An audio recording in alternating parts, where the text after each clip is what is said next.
Olá, boa noite e muito bem-vindo ao Euronews Noite. É incontornável e um dos grandes títulos do dia. Julian Assange foi preso em Londres. O fundador do Wikileaks foi preso pela polícia britânica depois de quase 7 anos de asilo na Embaixada do Equador.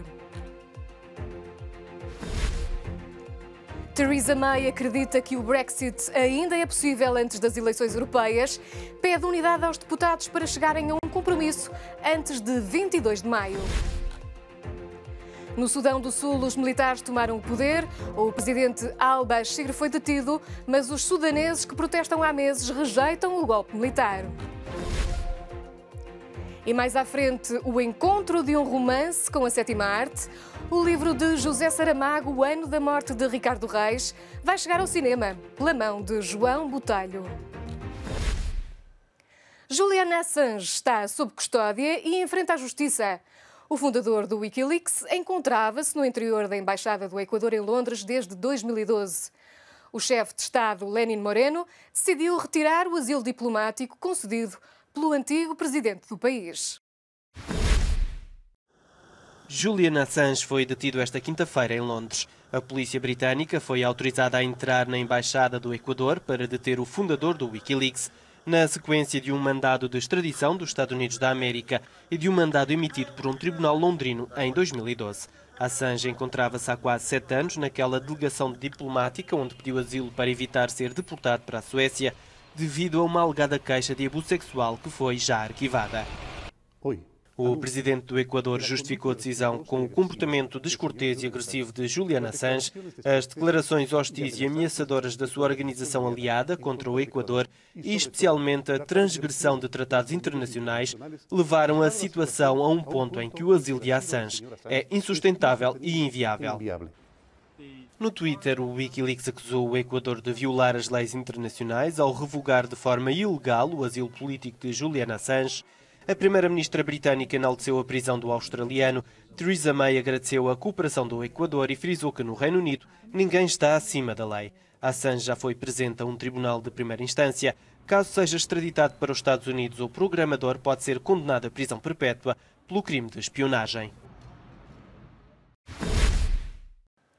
O ministro dos Negócios Estrangeiros britânico diz que a detenção de Julian Assange mostra que ninguém está acima da lei. Mas a Rússia considera que as autoridades de Londres estão a comprometer a liberdade. São duas das muitas reações à detenção do fundador do Wikileaks. Pouco depois da detenção de Julian Assange, começaram a ser conhecidas as reações a favor e contra a decisão do presidente equatoriano.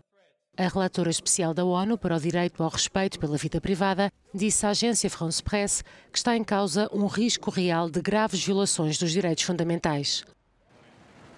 Por seu lado, na conta do Twitter, o ministro dos Negócios Estrangeiros britânico escreveu que esta detenção mostra que ninguém está acima da lei. Julian Assange não é um herói. Há muitos anos que está escondido da verdade e o seu futuro deve ser decidido pelo sistema judicial britânico. O que aconteceu hoje é o resultado de anos de diplomacia cuidadosa do Ministério das Relações Externas. No entanto, a questão de Julian Assange continuar na Embaixada Equatoriana. Na verdade, é Julian Assange continuar na Embaixada Equatoriana numa situação absolutamente intolerável para eles.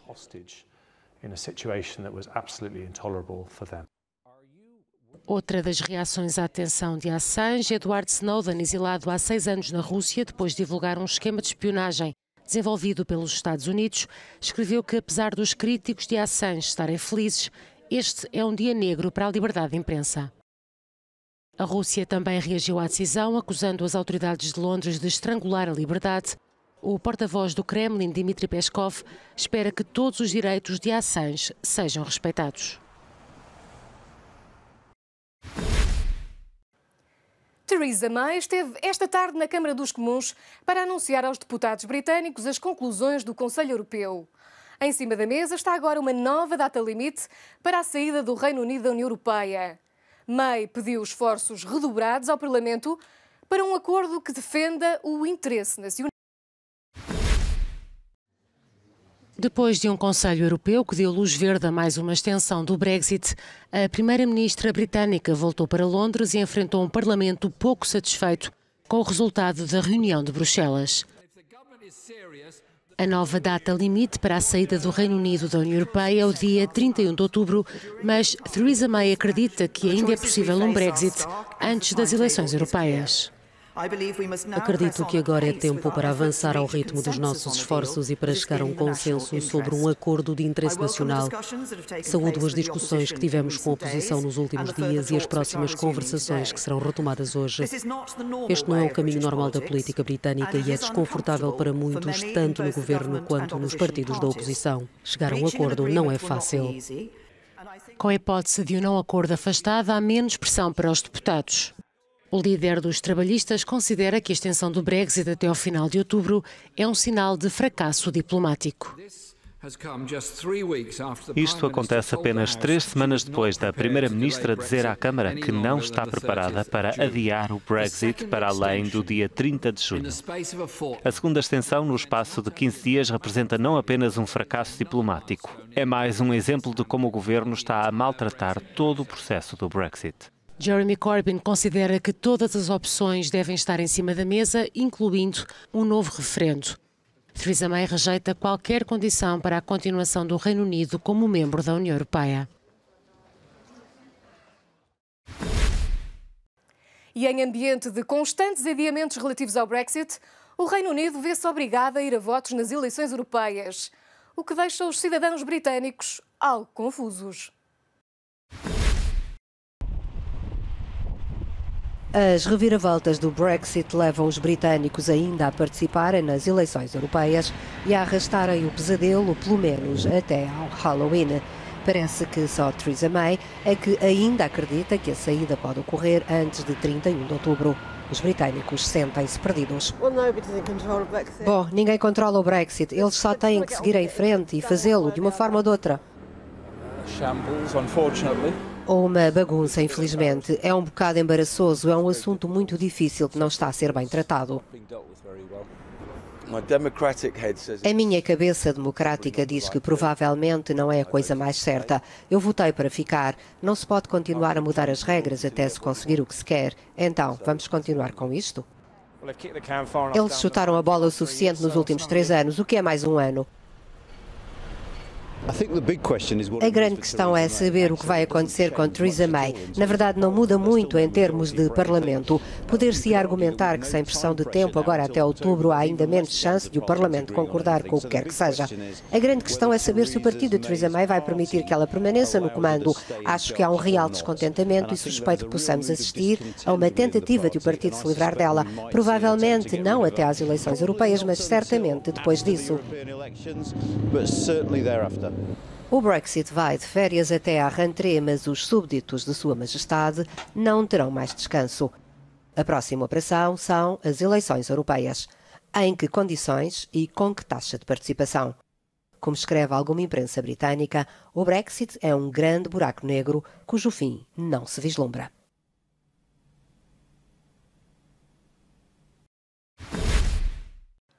Já a diretora-geral do Fundo Monetário Internacional está satisfeita com o adiamento do Brexit. Para Christine Lagarde, isso evita o terrível desfecho para a economia global, o de uma saída sem acordo. O pior para já foi evitado. É assim que a diretora do Fundo Monetário Internacional vê a extensão do prazo para o Brexit até 31 de outubro. Durante uma conferência em Nova Iorque, Christine Lagarde manifestou sinais de alívio por ter sido descartado o Brexit sem acordo, que aconteceria já esta sexta-feira. Isso elimina o risco do Brexit sem acordo em 12 de abril.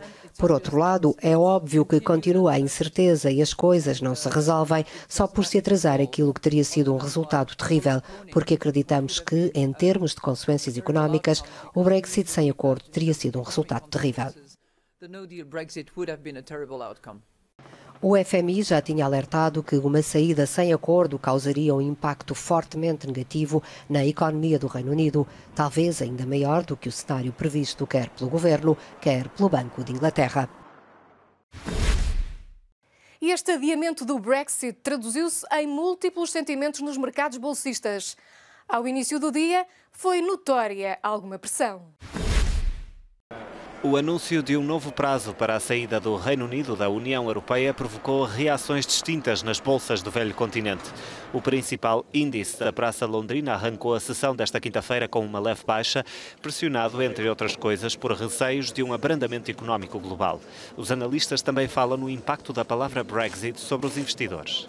O que acontecerá é que as empresas ficarão paradas, não investirão, o que quer dizer que a economia britânica ficará provavelmente inalterada ao longo dos próximos 6 meses. O que se pode dizer em relação a um não acordo é que haverá um impacto de curto prazo, mas depois as empresas conseguirão planear para o longo prazo. Neste momento não podem fazer coisa alguma. O cenário de desaceleração económica e as perdas em empresas mineiras anularam os ganhos de companhias aéreas e empresas de construção na Praça Londrina. Para a agência de rating Moody's, a prorrogação do processo evita um resultado iminente de saída sem acordo, mas a incerteza mantém-se e continuará a penalizar a economia britânica. O presidente venezuelano vai permitir a entrada de ajuda humanitária no país através da Cruz Vermelha. Nicolás Maduro nega, no entanto, que se esteja perante uma crise sem precedentes.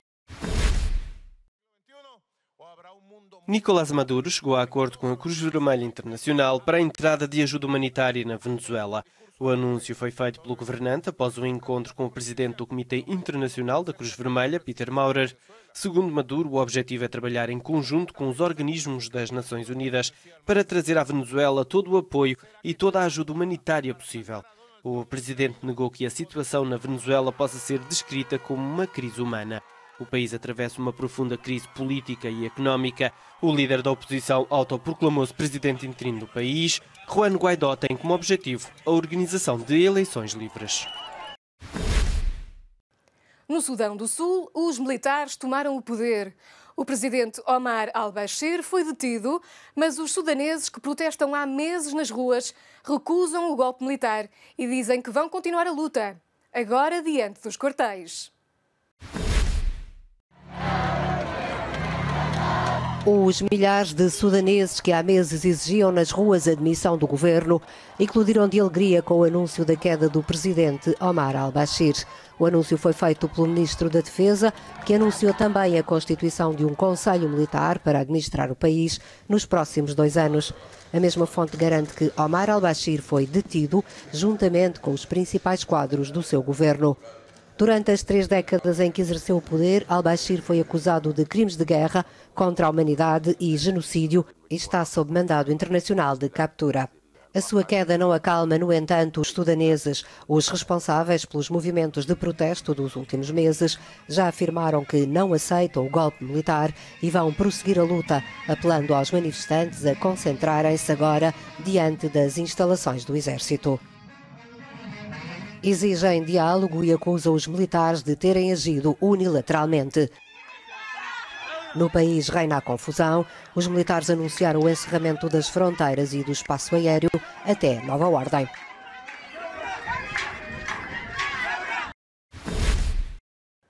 E a literatura portuguesa continua a ganhar destaque na 7ª arte.